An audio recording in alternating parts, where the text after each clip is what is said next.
Welcome to Unshackled, a podcast for ambitious strivers who know that our lives and our time here are precious. We overcome the habits that bind us and boldly go after our dreams. I'm your host, Becca, and I've overcome my addictions and reinvented myself more than once, and I know how to help you do the same. If you're ready to up your game by ridding yourself of useless addictions, if you're ready to unshackle yourself, then you've come to the right place. Let's get to it.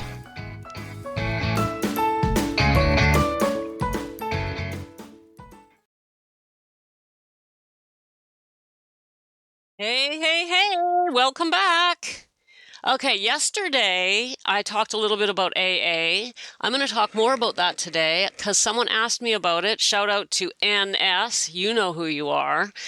Someone asked me, NS in fact, the question was, does anyone in the group know anything about AA? And I'm in the group, and I do. And so I answered the question, but it got me thinking. It got me thinking about AA. So I want to share with you what I know about it.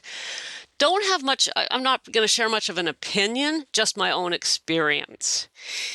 First of all, I've been to, I think I said to NS in the group that I'd probably been to 300 meetings, but when I thought about it afterwards, I think it's a lot more than that because I was going to AA meetings in the 1980s. Yeah, I know, right? I told you, it's been a long haul.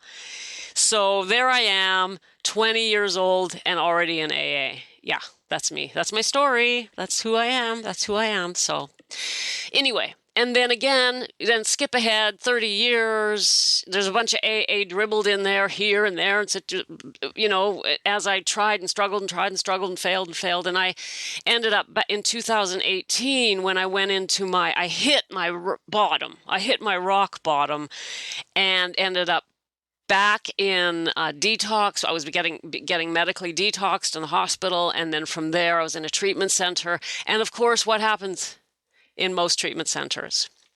Yep, you guessed it. They send you to AA. It's the solution for them. Not all of them, but the one I was in. And a lot of them are like that. So my point here is, if you look at all those over 30 years, definitely been to more than 300 meetings. So I've been to a lot of AA meetings. That's my point. I've even read their basic text, which is affectionately called by members of AA. It's called the Big Book. The Big Book of Alcoholics Anonymous, Big Blue Book. Read that. I've even done some, but not all, of the 12 steps. So I do know something about AA. Yesterday I mentioned it, and I mentioned it because I was pointing out that it's really, really hard to get sober alone. And that is, in my opinion, one of the key reasons that AA works, not the only one, because of the fellowship, the group, the people. And my understanding of AA is that, and this is just my own personal experience, that it's the two-pronged approach. There's the fellowship, and then there's the actual steps. They do have 12 steps that they, put on the wall, and it's explained in their book, and they talk about them and share them. And those 12 steps are what is supposed to get you sober and keep you sober and happy. Sober and happy. Okay. Now, those 12 steps were developed, created, and written down in the 1930s by the founder of AA, Bill W. And since then, they've been borrowed, and stolen by pretty much every other addiction known to humankind. So the last time I looked, when I tried to look this up, the number I found was 130. So 130 other types of organizations, like groups, have appropriated, whatever word you want to use, the 12 steps and brought them in and made them, tweaked them as necessary because the word alcohol is in there. So, if it's Gamblers Anonymous, they would change it and so on, or Narcotics Anonymous, or Overeaters Anonymous, or Sex Anonymous, and so on and so forth. So pretty much any addiction known to humankind has taken the 12 steps and adjusted them and put them on the wall and formed groups and used them to get over their addiction, whatever it might be. Well, that's saying something, right? I mean, so what are we looking at? 80 some odd years since the 1930s, and 130 different ways to use them. So there must be something there. Okay, so if you've never been to an AA meeting, or if you're wondering what it's about, it is a group of people who get together and they work on those 12 steps, and they also share their stories and support each other. It's that simple. Now, I hear a lot of misconceptions about AA as I'm out in the world and the online world, and people make assumptions about it, and I sometimes sometimes I think to myself, what is that based on? So I'll see things like, oh, they're a cult that force you to, it's a religion, a religious cult, or just whenever I see comments like that, I just say to myself, the person obviously hasn't checked it out. Now, some people have and come away feeling that way as well. And that's why I say it's entirely personal. Some people walk through the doors and they're just like, whoa, this is messed up. I can't do this. Others just take to it. Others, it takes a while. My message to you about it, I want to just say one thing about it to you. I don't think we should judge anything unless we first investigate it.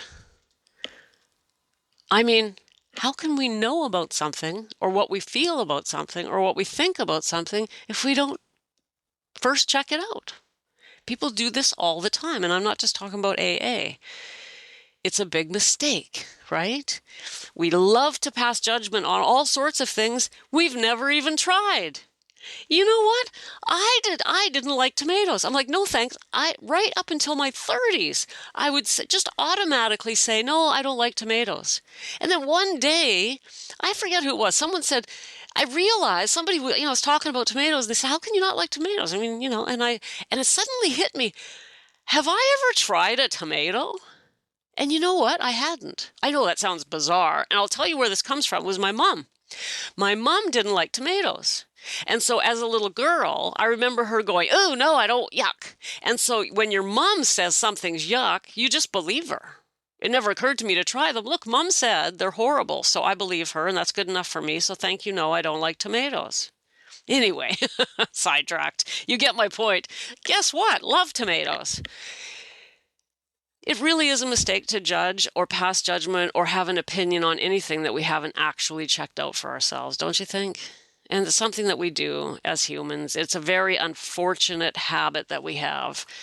And so when people start trying to give me advice on things, the first question I always ask is, does this person have firsthand experience, or are they just making stuff up? And I do see a lot of people taking what they've heard about AA from some random other person who heard it from another person who heard it from another person, and spreading it all out, and based on what?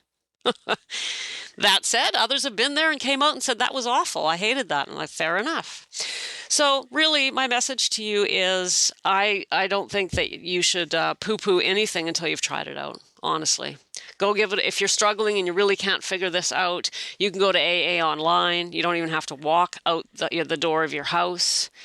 Ever since COVID, and I think even before that, you can go to AA meetings online. You can go check one out in your local town. Check it out. See what it's like. Read the steps. What are they? What are those steps? What does it mean when you do the steps? What happens to you? Why do they work? They do work, by the way, if you do them. That's been proven over and over and over. The problem is most people don't do them. They're not easy. They require humility. They require a willingness to be forgiving, willingness to admit our faults. They require a lot from people. And most people just aren't willing to go that route. We just don't really want to. It's too deep. It's just like, you know what? I just want to quit drinking. I don't want to be a saint. It's like, give me a break here. All I want to do is get the booze off my back. I didn't want to start walking on water. And the fact of the matter is that done properly, those steps could take you a long way spiritually if you're interested.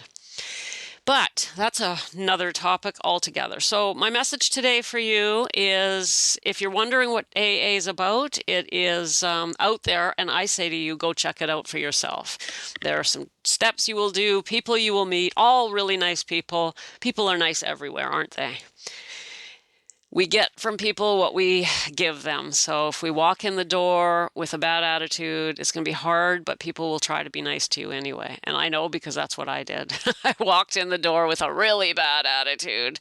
I don't want to be here. And it's hard for people to be kind when you're all grumpy like I was. So, but they tried their best. Anyway, not totally sidetracked there. Sending you love. Thanks for joining me today, and onward and upward. I'll be back tomorrow. Bye for now.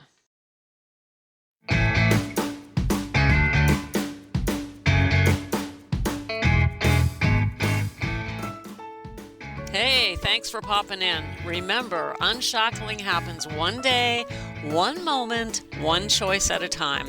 Do me a favor, subscribe, share, and shoot me some feedback. Chat soon.